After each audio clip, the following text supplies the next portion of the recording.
Learning একাডেমিতে সবাইকে স্বাগত। আজকে দেখো ক্লাস 7-এর লেসেন লেসেন 13-এ যে স্টোরিটা রয়েছে ঘোস্ট অন দ্য বারান্দা, রাস্কিন বন্ডে লেখা। এর ইউনিট 1টা আজকে ওয়ার্ড বাই ওয়ার্ড পড়বো। দেখো যে Ruskin Bond 1934 is an Indian author of British descent. অর্থাৎ ব্রিটিশ সময়ে রাস্কিন বন্ড কে ছিলেন একজন ভারতীয় লেখক ছিলেন। In 1992 he receive the Sahitya Akademi award for his short story collection. অর্থাৎ 1992 খ্রিস্টাব্দে সে রিসিভ করেছিলেন, সে পেয়েছিলেন সাহিত্য একাডেমি অ্যাওয়ার্ড, সাহিত্য একাডেমি পুরস্কার সে পেয়েছিলেন for his short story collection. অর্থাৎ তার কতগুলো ছোট ছোট গল্পের কালেকশন ছিল, যেমন our trees still grow in Dehra. এই গল্পগুলোর জন্য সে সাহিত্য একাডেমি অ্যাওয়ার্ড রিসিভ করেছিলেন বা পেয়েছিলেন। হিজ ফেমাস ওয়ার্কস ইনক্লুড, তার কতগুলো বিখ্যাত কাজ ছিল, যেমন room on the roof, a flight of pigeons, angry river, the blue umbrella. এগুলো তার বিখ্যাত কাজগুলো ছিল। এরপরে দেখো the present text is an edited version of his short story.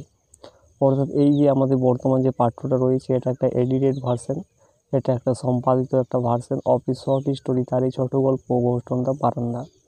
অর্থাৎ ঘোস্ট অফ দ্য বারান্দা থেকে এটা একটা এডিটেড ভার্সন। এরপরে দেখো ইউনিট 1টা দেখো, এখান থেকে শুরু হচ্ছে। ওই যে Anil's mother memory was stored with an incredible amount of folklore. অর্থাৎ অনিলের মায়ের মেমোরিটা, স্মৃতিটা কিসে জমা রয়েছে? Was store with an incredible amount of folklore. অর্থাৎ লোক কাহিনীর লোক কাহিনীর মানে কি, যেটাকে বিশ্বাস করা যাবে না সেই রকম কিছু কাহিনী নিয়ে তার অনিলের মার মেমোরিটা কি রয়েছে, স্টোর রয়েছে, জমা রয়েছে। And she would sometime astonish and she sometimes মানে কোনো সময় সে অবাক হয় with the stories of spirits. অর্থাৎ কি আত্মার গল্পের সঙ্গে সেই কোনো সময় কি হয়ে যায়, অ্যাস্টোনিশ হয়ে যায়, অবাক হয়ে যায়। অ্যান্ড মিসচিভিয়াস ঘোস্ট মানে কি, ক্ষতিকর কিছু ভূতের দ্বারা কি হয়ে যায়, সে অবাক হয়ে যায়। এরপরে দেখো বলছে ওয়ান ইভিনিং, কোনো এক রাত্রে, when Anil's father was out of town, বলছে কোনো এক রাত্রে অনিলের বাবা যখন টাউনের বাইরে ছিলেন, অ্যান্ড কমল এবং অনিলের বাবা যখন টাউনের বাইরে ছিলেন, and I had been invited to stay the night of Anil supper story flat in the bazaar. এবং আমাকে কি করা হয়েছিল, আমাকে আমন্ত্রণ জানানো হয়েছিল কোথায়, আমাকে আমন্ত্রণ জানানো হয়েছিল থাকতে ওই রাত্রে থাকতে at the night supper story flat in the bazaar. অর্থাৎ বাজারের ওই অনিলসের আপার স্টোরি, অর্থাৎ কি স্টোরে, অর্থাৎ অনিলের উপরের ফ্ল্যাটে থাকার জন্য রাত্রে যখন আমাকে আমন্ত্রণ জানানো হয়েছিল।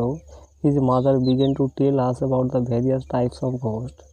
তখন কি করেছিল, তার মা বলতে শুরু করেছিল বিভিন্ন রকমের ঘোস্ট, অর্থাৎ কি বিভিন্ন রকমের ভূতের বিভিন্ন রকমের ভূত সম্বন্ধে সে বলতে শুরু করেছিল, সি হ্যাড নোন, যেগুলো সে জানতো।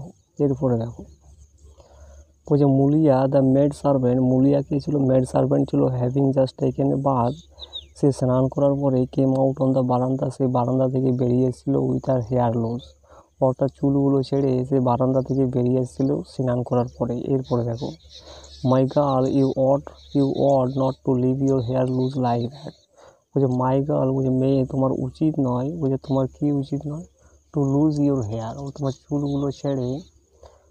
চুলগুলো ছেড়ে এইভাবে কিন্তু থাকা উচিত নয়। সেড অনিলস মাদার, এগুলো কে বলেছিল, অনিলের মা বলেছিল। It is better to tie a knot in it, এটা কি হবে, এটা ভালো হবে যদি তুমি এটাকে একটা গাঁট বেঁধে রাখো। But I have not oiled yet, said Mulia কি বলেছিল, আমি এটাতে কি করেছি, চুলগুলোতে এখনো পর্যন্ত কি করিনি, ওয়েল করিনি, অর্থাৎ কি তেল লাগাইনি। এরপরে দেখো never mind but you should not leave your hair loose toward sunset.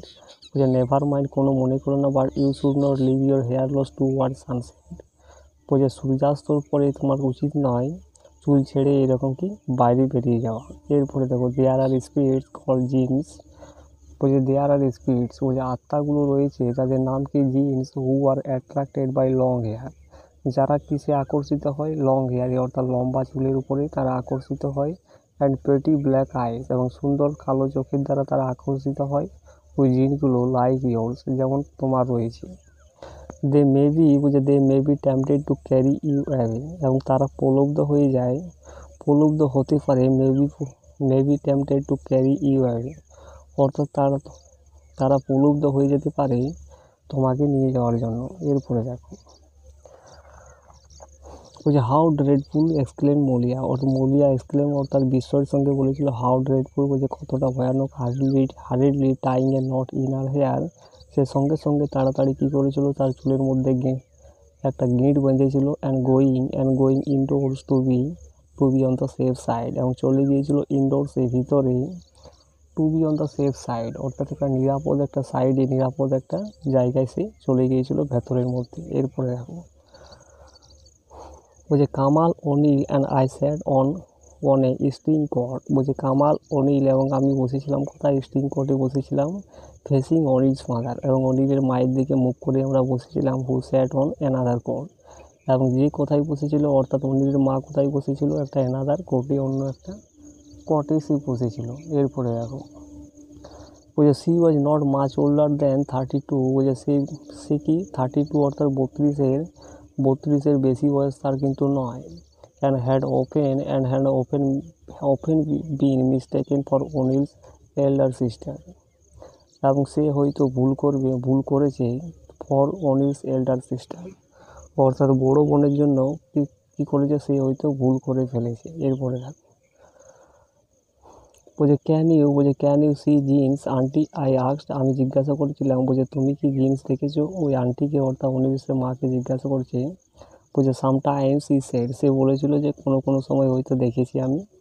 There was a mathematics teacher in our locality, একটা অঙ্কের একটা শিক্ষক ছিল আমাদের লোকালিটিতে, মানে আমাদের স্থানীয় জায়গাতে আমাদের একটা অঙ্কের টিচার ছিল, অঙ্কের শিক্ষক ছিল, হুজ